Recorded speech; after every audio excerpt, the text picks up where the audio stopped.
What's up, everybody? Welcome to this week's episode of the Comeback Couples Podcast. I'm your host, Mark Jennison, with my lovely queen, Kendra Jennison.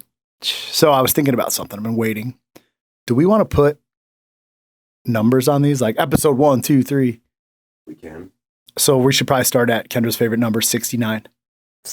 He's not wrong. We're up to like 30 or something. I think it's close to 30. So up to 30 already? But I mean, we won't start at 69, but maybe go back and read it. I just wanted to make a joke right there for the people. God, you are just a funny guy. Remember last night, Jade was telling me your 3 jokes? Yeah, those are actually really cute. Yeah. I always try to pretend like I'm figuring out a math problem. You guys are definitely trying to out-joke each other every day. Doesn't work very well, does it? She's like, oh, Marky's Daddy Boo's always got like the dad. He's always got dad jokes. Like everything is a dad joke. So every day she presents you with like 3 different. What was the problem? Do you know why the math book was depressed? Because it had too many problems. Yeah. I thought it was funny. That was funny. So anyways, on this episode, this one is brought up by Ryan. Just sifting through some of the comments. For those of you guys that don't know, Ryan is the guy on the other side of the camera that puts this thing together. The other side of the camera, audio, editing. Everything. Everything you see is Ryan. Ryan does this, and he's my team, him and Kevin, so we'll get some shout outs to them. So I know they don't get enough credit. I agree. So we're going to talk today about direct communication inside of relationships specifically. I've got a lot to say about that because sometimes there's different levels of directness. I mean, there's so many different ways I'm going to take this right now because we have a really good direct communication. Like, but sometimes you have to decipher some of the shit that's going on inside of my mind because I'm crazy. Right? So like I can be direct, yet I think it's just because you have so much going on that you don't even necessarily know what's going on. So when I ask you, like, okay, so what are you thinking? It's like we work through it together. Yeah, well, and sometimes, I'm in such a different place where I can't quite necessarily figure it out. I don't always have all the answers. And when you're the leader, when you're the man and running the business and having all these, a movement maker, not just a business owner, but a movement maker, you have a lot of pressure and a lot of stuff. And sometimes I can't get, when I put my dad hat on and my husband hat on at the end of the day, as good as I try to, like, leave that at the door, sometimes I just can't, That's just the truth, and I'm real about it. But I did want to talk about, like, direct communication, how it's got me to a point today where I had to put out a stack with some changes that are coming inside of my life, which we've had direct communication at home on it for fucking a year or 2 years. And I've chose to go other than finally I've got to a spot where I decided that, like, it's time for me to do something about it. But before we get into that, like, sex is a big deal in our relationship, right? I never ask for it. It's never expected. I don't do things because I want it. I was coaching a guy last night. Until this morning at 4 a.m., I was responding back to him. And he's doing some things. I said, listen, man, if you're doing the things because you're trying to get sex out of it, you're doing it wrong. Right. Yeah, he's spewing taker energy in some ways, like doing something so that way his wife will be like, oh, good boy, now I want to have, instead of just doing it because that's what he genuinely should be doing, right? After, like, for years, he hasn't paid attention to her, and then he's suddenly going to expect, like, because he does one thing and one day he should get fucking laid. Right. I'm like, dude, it just doesn't really work that way. It's about putting deposits into the relationship so you can put a deposit into her. Yep. Yeah. Right? Funny. Like that's the truth. It is. But I should, last night we got done. I mean, I was dead tired. I start my day at 4 a.m. By the time I get done on kid duty and the way that I'm having to drive Phoenix back to his mom's house and Jade to basketball and running around. By the time I get showered and get into bed, it's like 9:10, 9:15. But I do a full from 4 a.m. to 9. It's like, you don't stop. I don't stop, and I'm fucking exhausted, and I'm tired. And I messaged you yesterday in the middle of the day. I'm like, yo, I need you to love on me tonight. Because very, very direct. Like, I'm not asking for it. I'm not telling you, oh, like, you should just fuck me and shit like that. That's not what I'm saying. But, and then you're like, I get home, and you're like ready to have sex. And I'm like, no. I didn't really say no. You didn't say no. But the reason I wanted to bring that up was because I didn't like the way that it was being presented to me. Sure. It's not that I didn't want to have it to you. And it's not that you were doing anything wrong, but I felt like it was an obligation to help me get through my day. Yeah. Right? Yeah. So, out of respect and communication for you, I know you're tired too, and I know that we could have had sex or whatever, but you're like, you're ready. And I'm like, no, I don't want it to be like this. Yeah. It just felt like you said, it felt Didn't feel. I want to be wanted, Yes. loved, Yep. connected, communicating, understood, appreciated, right? Same things for you. 100%. So obviously today was different, and we got up my morning stuff, and we had a great morning this morning, and we're able to connect with one another and be intimate and fucking enjoy ourselves. So we had no kids and nothing like that. But people miss the fucking boat when it comes to the direct communication, especially when it comes to sex. Yeah, and I think and I'm only going to talk briefly about how I was, because I was not super toxic, but I was just a young kid trying to figure out life, just like a lot of all these other people, right? But my go-to move when I was trying to get a reaction, because I did not have direct communication like how you and I have, I would always try to manipulate the situation. So let's say, my partner would come home from work, and I would like sit and sulk on the couch, right? Because I'm trying to manipulate the situation by him having to be, oh, well, what's wrong? Why are, when really, even if nothing was wrong, I was just trying to get a reaction. So that way we could have that. And it's such a toxic and childish, form of trying to get what you want. But, that guy's just a pussy. I was just like speaking vaguely. I think a lot of women, instead of being so direct and just having open communication, they try to manipulate it by having or acting a certain way, so that way they can get a reaction out of their husband, and the husband can be like, well, what did I do wrong? And to them, that is a form of communication. That's how they're getting it. The husband isn't putting daily deposits into his wife, as you put it, right? And the wife's not doing that. So their form of communication is through terrible, toxic, like patterns of manipulation. Like you're going to sit there and you're going to be on the bed and you're going to sit on the couch and just be pissed off, right? I'm not saying this is what you do. I'm talking about maybe couples in general. Sit off and just be on the couch on your phone, huffing and puffing. And the wife is going to be like, well, what? Because in his brain, in her brain, that's his way of trying to communicate. Like it sounds so silly, but so many individuals do it. And then they wonder. I guess I don't even, because you never played that role with me. No. That's but I never used happened to. one time. Oh my gosh, no, never. Not now that you even and like when we first started. Nope, like I never did it. before we built out this amazing fucking friendship and relationship and just life we're living. Right.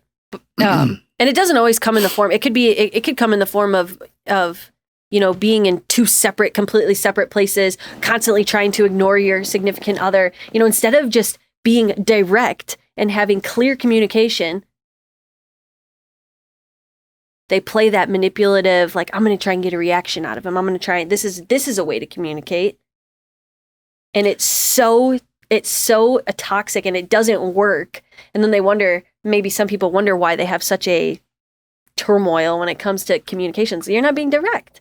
And you're playing silly, silly games when you don't need to. See, I think back, I don't like to talk about other relationships but I think back to some of the, like, I never thought about that because we don't have it. Like, right. I literally have the greatest ability to just fucking forget about you.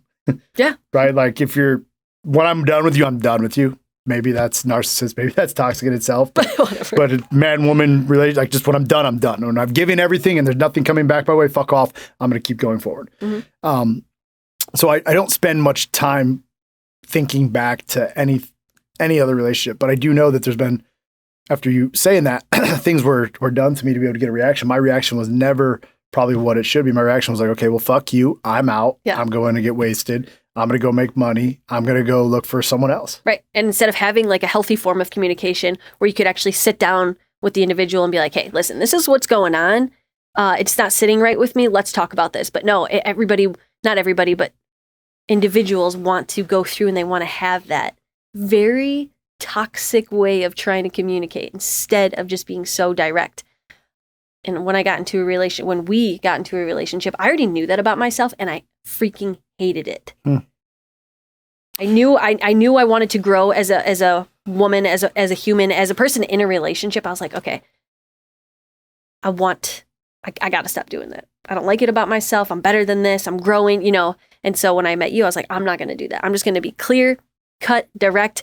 And at first, when I was so direct with you, I was afraid you were going to take it as like I was being like super aggressive in like a way. Like I was being bossy, or maybe I was being a bitch about certain things. I was just super clear, like, this is what I expect. This is what I want out of a relationship. This is what I am asking you. And it paid off because you were the exact same way. It left no room for guessing. It left no room for, wait, so what did she mean by that? You know? Yeah, I'm just thinking back to like when we first started, like I never had to really worry about that. No. Obviously, it's been so much has happened in 5 years, like crazy. In 5 years, you know, but I never had to wonder what you were thinking. I never had to worry, is she upset? Never had to worry, is she out cheating? Right. I mean, there's nothing stopping you from doing all that, but like there's a sense of peace inside of me that's like, well, I'm going to get up every day and I know she's going to she's going to take care of the kids. She's going to go to the gym. She's going to check on me. She's going to do what she needs to do. Dinner's going to be ready. She's going to ask me if I need, it's the same shit every day. Exactly. And it works. But thinking about like from my point of view, like I wasn't ever direct because I don't even think I talked. Yeah. Like I think that. Yeah, I can see that true of you just because when we did get together, you were fairly quiet. I didn't know that it goes back to me not wanting to be loved or not understanding if I was worthy of love. So I was like, fuck, dude, I don't really know. Yeah. I'm in these relationships. So I think it's because I read a book or I think like people are just supposed to do this, but it feels wrong. It feels toxic. It feels opening up and being pushed. Opening up for you and being super direct and clear in communication was pretty foreign to you at first. And honestly, fucking everybody wanted me for my money. Yeah. Or my ability to produce money. Yeah. I was going to say, well, I don't think you had much money when we got together. When we got together, I mean, that's the truth. I mean, I'm full transparency. When we got married, I only had $125,000 in my bank account. Yeah. Which I didn't even know about. Yeah. Which isn't. It's not chump change. It's not what, no, but that's a good point. So used to having individuals around you that are like we kind of said before, that taker energy. Just take you, like, what do you want from me? I'm not going to get this person. What does she want from me? What does she want, you know? Why do you think that you were... So I always look at patterns and behaviors and they're like learned. Mm-hmm. You're growing up. Did you learn that? Clear communication? No, not clear communication. The toxic trait of... and hopefully Lonnie doesn't get bad. I don't know. I don't know because looking back, you know how my mom is. Sure. And my dad, she's very clear. She's very clear. I think it was just my own way of, because I'm so much like her now. Very clear, direct. You don't misconstrue what we say. It is what it is. A spade is a spade, and that's just how it is. But I think growing up, like I said, I enjoyed getting reactions out of people. I enjoyed seeing how I could push their buttons and seeing how I could manipulate the situation. I'm not saying I'm proud of it. Did it make you feel wanted? It made me feel powerful. Yeah. And I think because I was with such weaker men, that it was my one-up on them every time. Like, it was my way to, like, I don't know. It sounds terrible. And I'm not, like I said, I'm not proud of it, but I didn't like being that. I didn't like it. Like when I can look back, but see, some people, women can be narcissistic too. Women can be manipulative. Like I said, I was not proud of it, but that's how I was. You know? Well, I'm glad you're not that fucking person because I would have not spent any time. They would have said, "See you later." I would have said, I would have said, "See you later" to myself because that's a terrible way to constantly have to like walk on eggshells. It's hard for me to even believe that because I've never even seen that. I'm totally not like that at all. Not anymore. But I would say from 18. Do you think that you changed that because of the ability for you and I to be able to communicate the way that we do? Because it is so open and like. It is so open. You are so receptive. I can speak any of my feelings and you validate them. You're never just like, oh, well, you know, you never scoff at them for being ridiculous or you validate them no matter, no matter what. So I don't feel like I have to manipulate anything. You just accept. And like I said, I didn't want to do that. I didn't like being that person. I did it, but maybe a time when I was younger, I don't know. But yeah, truly, because I don't need to. And you have such like that masculine, we're headstrong, take charge, tell me how it needs to be, you know, and it just works so well. It's funny because we had that at home in certain areas, and I had that in my life, right? But sometimes in like the business, since we help businessmen, or I help businessmen, we help businessmen. Sometimes when running the business is different than me running my life or running my relationship. So for me, there's all these different pockets, right? There's home Mark, relationship, dad Mark, or like husband Mark, dad Mark, right? In his take care of himself. And then there's like movement maker Mark, and then there's like business Mark. Because those two are not the same. And sometimes I get so fucking irritated with myself in the company, like the business side, because I'm not clear, because I expect motherfuckers to think like me and just to work at levels that they should work at, which brings home issues to husband Mark. Sure. Right? Like how many conversations have we had where I just talk about the same fucking thing over and over and over until finally I need to make a decision? Yeah. Well, a lot. a lot. Boils down to like one thing: not wanting to hurt people. I sat right here, chairs switched the other way with a one-on-one. We did a 3 or 4 hour intensive meeting right here yesterday. And we broke down so much stuff inside of his life. This dude's ultra successful, way more successful than me, but putting his life back together. And what sat at the core was this disappointment of not wanting to fucking hurt people. Yeah. And what's interesting, as like a high-powered man, I operate from that place all the time, especially since I'm trying to help, not save, but help liberate souls on a daily basis. You want to know, maybe I was just thinking as you were saying that, because you are so direct and you are so concise in communication, and there is no room for vagueness. There is just exactly what you say is exactly how it goes. And I know you struggle with parts of doing that in the business because, like you just said, you don't want to hurt people's feelings. But what if you just, because you never hurt my feelings by being direct, by being clear, someone's always getting hurt in that. Even if it wasn't something I wanted to hear, because we have conversations all the time. I know people are like, oh, they never fight. It's not that we don't disagree on things, because there's plenty of things that we do. But when we communicate, I see your side, you see mine, and it's like, okay, I validate you. You're a fucking educated human being. I'm an educated human being. Maybe we don't see eye to eye, but I understand it. And there's no room for me to be hurt by that. One, because I like to think that I'm super open-minded and I can see things from plenty of points of view. And I truly understand a lot of the time why people are doing what they're doing, just like you do. But if you constantly tried to tiptoe around me so that way you wouldn't hurt my feelings, that would piss me off, because I'd be like, you're not saying something that I know you just need to say, or that you just need to do. So I was going to ask you, like, instead of, and I'm not saying you tiptoe around things in the business, but what happens if you were just super clear and concise and you left no room for miscommunications, and you just were like, this is how it's going to be, this is how it is, and that's it? Yeah, no, that's changing. I'm sure these guys all read my stack that I'm doing today. Tomorrow I've got some big stuff happening, but it's not even about the business. So it goes back to the Mark vertical, right? It's about making sure that inside of me being direct and clear on like trusting that the move I make is the right move for everybody. Sure. That's where, like, as we look across all these different verticals of life and the way that we sit from relationship to business to leader, like what sits at the nucleus of me is a lot of indecision, because there's no, like, other than Garrett's program out there, which is completely different. There's nobody that's done what I've done. I've created an idea and a concept for out of nothing, right? Out of is what some fucking assholes out there will tell me. Like I'm poaching off people's pain, right? That's what they say, but that's not the truth. I built a framework that works for the right type of man. Yep. And every type of man that comes into my world is a man that's struggling with indecision and trusting himself. Yep.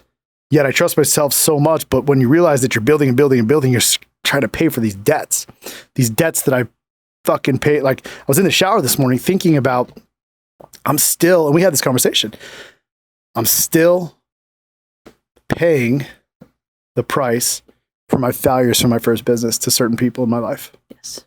You have an extremely hard time letting that go. I had a conversation with Aunt Shelley the other day. She listens to the podcast. She'll probably be pumped because she hears this. But Love you, Aunt Shelley. We were talking about my Uncle Steve passing away. And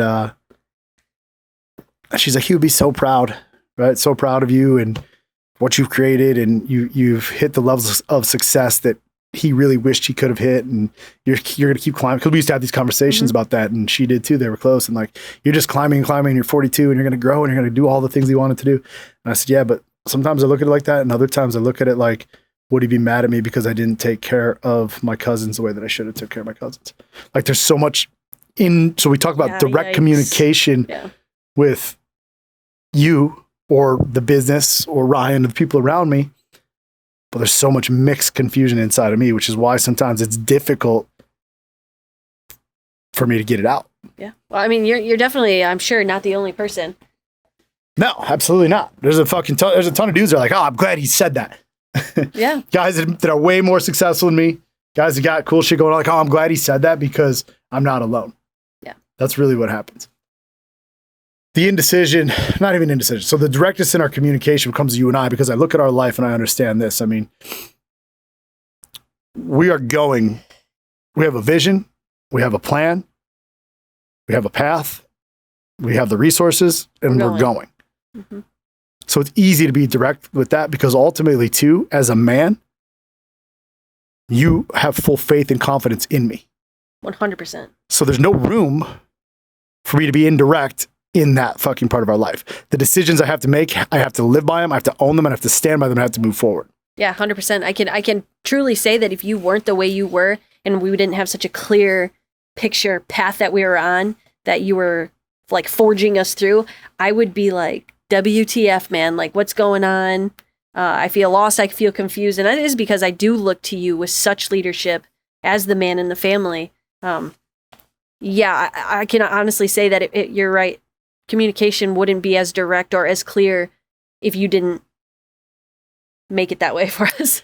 And for me personally, it has to be clear because if it's not clear all the time in the movement or in business. It's not clear. No. But when I come home, I have to have a lot of certainty. Yeah.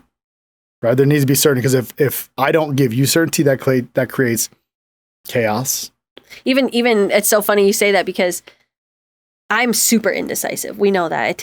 I'm just indecisive. Like, don't give me options here because we're not going to get through these options. Yeah, you can't even figure out where we're going for dinner. No, I mean, that's just a silly way. But that's any decisions I am just like, I don't know. But I do look to you for such decisiveness. And I was even back like looking at houses, and even when I made a super decisive decision and I said, yes, this is what I wanted. This is it. As soon as I started to feel that you didn't have that decisiveness that you usually do, I started to like go into like chaos mode. I started to ask you, I was like, well, why? What do you think? Like, what's going on in your head? That was literally just happening. And I called 3-4 days ago. Yeah. And you're like, baby, I'm just working through a lot of things right now. Yes, I am decided. I just have a lot. And I was like, okay, I just want to make sure that you're decisive because if you're not, then I'm going to be extra and because I was past decisive, I was committed. Yes. So I was already committed and doing what needed to be done to execute on the deal that I was about to deal with. Yeah. But that doesn't, since you do change your mind sometimes. Yeah. I needed to make sure that, before I go and do this, because there's no turning back after a certain point, you're still good. Yeah. So I very clearly kept questioning. Yes, you did. Are you sure? Are you sure? Are you sure? So sometimes I think questioning maybe can create some uncertainty, but I at least knew that like, this is what's going on. We're going here, but I need to make sure that you're good because once I fucking pull the trigger, we're done. Right. And that's what happened. So even in moments like how we were communicating and working through that, there's going to be people out there, couples out there, whatever, that have stuff going on in their life and they're just not going to fucking talk about it at all. They're not going to work through it at all, and it's going to fall apart. Then they're going to be pissed that they're not advancing in their life, even though they might not see it that way. But that is exactly what it's going to be. And you have to just ex-nay all of that, ex-nay the manipulation, ex-nay the guessing game, ex-nay all of that, and just go for direct, clear communications. That way you can work through it. and here's the truth, right? So I appreciate that advice you're giving to the people. Mm-hmm. To the men, the majority of you guys are fucking liars.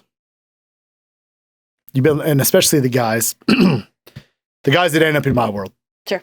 The guys who end up clicking a link or being targeted by the ads or whatever it is.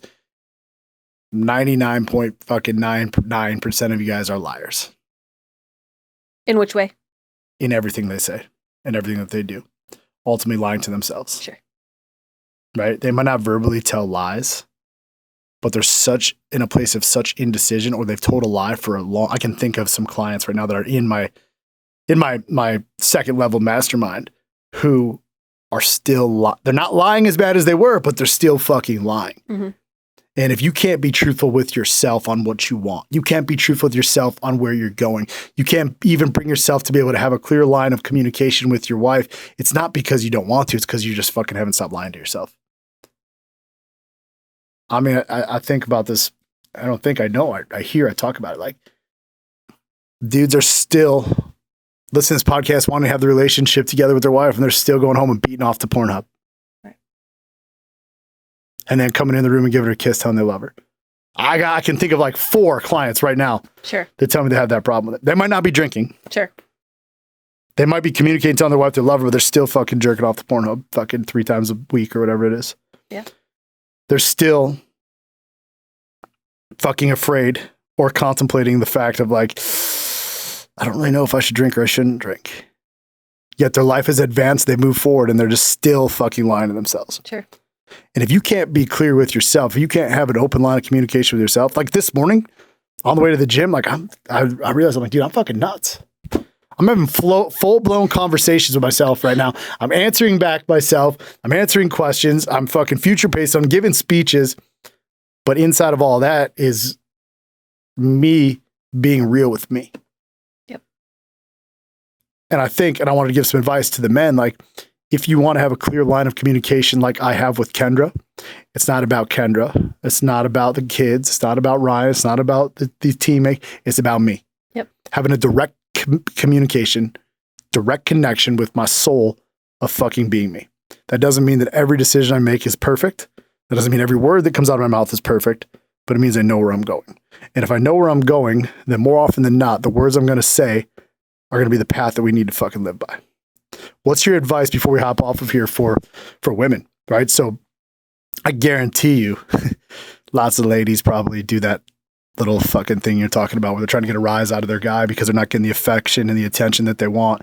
Mm-hmm. One, just stop, I would imagine. But you made a choice and a decision. Give some advice to those ladies. Yeah. So, gosh, there is so much advice and there's so many different types of relationships out there. But I guess the biggest one for me, I mean, you kind of covered it right there, is knowing who you are, being able to, or who you want to be is massive. You have to want to have, you have to want to be a direct communicator. You gotta stop playing the little games. You gotta stop trying to manipulate the situation.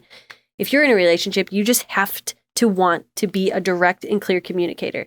And that starts with practicing. It might feel foreign to some of you. You might feel like you're being aggressive, or you might feel like you're being a bitch. That doesn't mean you have to nag, okay? There's like a big difference between being pessimistic and being a nag, and that goes back to like a fact over feeling type of thing too. What are the facts? Direct, clear communication is all about facts, and then you can speak on your feelings if you want. But just be sure of who you are, who you want to be, how you want to communicate, how you want your relationship to go. Like, it all boils down to truly not settling in your life for what you want and who you are in and everything, and going from there. Because once you can get really clear on who you want to be, how you want to speak, how you want your relationship to be, what you want to look like, I had to get really super honest with who Kendra wanted to be. And once I did get super honest, I was like, oh, fudge. I am not her at all. I'm playing childish games. I'm trying to manipulate people's feelings. I'm trying to manipulate the situation. There was just so many things that went into it. And once I got really clear with myself, and it was hard, I had to stop settling. I had to start doing things, get out of my comfort zone. And once I did that, and I started speaking my truth, I was like, oh, wow, yes, fuck yes, this is who she wants to be. This is who, and it's, I'm still doing all that, right? I'm still growing. Well, it's never ending. It's never ending. And it's so fun. And I feel really proud of myself at the end of the day for choosing and being self-aware and choosing to grow and choosing to realize and practicing confidence and practicing that clear communication. And it all started with a choice to just change it. Everything's a choice. My last question. Do people change, or do they just change the outcome of the situation? Do people change? Like, do you change at your core? Mm-hmm. Or do you just change the outcome of the situation or the want, the desire that you're after? That's a tricky question. I can give you my answer if you want. Yeah, I mean, you should probably speak on change for sure. I've never changed anything about me. Yeah. What my first gut instinct was, I was like, I don't think I've ever really changed. I've just changed the outcome. I've never changed anything that I do in my life. I'm still obsessed. I'm still fucking angry. What I've learned how to do is control me and then take the energy and the output into what I want. And then over time, my habits and my routines took over, but it doesn't mean that I have to sort through some of the shit that's going on. Never in my life do I worry about drinking or drugs or cheating or anything like that, because I've done so many reps. Yep. Rep upon rep upon rep upon rep upon rep for years that my life is in a complete different place. But at the core, the obsessiveness, the energy, right? The craziness. Yeah, that is all that stuff is still there. It is there, yeah. I just no longer put it into things that are bad. And I was going to say, I still think, even though I talked about like growing through all those like childish tendencies that I had before, I don't practice those. I don't do those anymore. However, I mean, I don't put them to use. Sure. But I still think it's like, I could, right? Exactly. Just like I could drink. Right. Or I could cheat. Or I could. Right, exactly. Like, it's just a fucking choice. It's just a choice. And I know for me, at least in the life moving forward, I just wanted to make some better choices. I think with the last episode, I talked about, and maybe it was another thing. I do so many videos, but I didn't want to fucking be a certain way. Exactly. So I looked at my life and I said, I'm going to do the exact opposite of everything. Yes. If I'm going to be a cheater, I'm not going to cheat. If I'm going to be a liar, I'm not going to lie. If I'm going to be a drunk, I'm not going to be a drinker. If I'm going to be a drug addict, I'm not going to do drugs. Right? If I'm going to be broke, I'm not going to be broke. It's truly that simple. I hated the way I was living. I hated the relationships I was going into. I hated the way in certain aspects that I was living. And like you said, I made a choice to quite literally do the exact opposite of that. And that was it. So I want to do a call to action before we head off here. Man, woman, child. So I know we got some kids watch this thing, but man, woman, or child, I want you to look at your life. And I want you to look at the things where you're falling short. Like you're falling short on what it is. You know the things about you, the secrets. When you're in the shower, for some reason it always happens in the shower, and you're like, I don't like this about myself. Yep. I want you to sit down with a pen and paper. I want you to look at it and say, what would the exact opposite be? What is the exact opposite of this problem, and how can I become that person? And once you look at the exact opposite, I want you to ask yourself this one singular question. What needs to change in my environment to make that possible? Is it inside your relationship? Is it inside of your family? Is it inside of your fitness? Is it inside of your lies? The environment's not just external, it's internal. And what needs to change inside and outside of you to have the life you've always wanted? That was beautiful. I love it. That's it for today's episode of the Comeback Couples Podcast. With this sign up here. See y'all next week.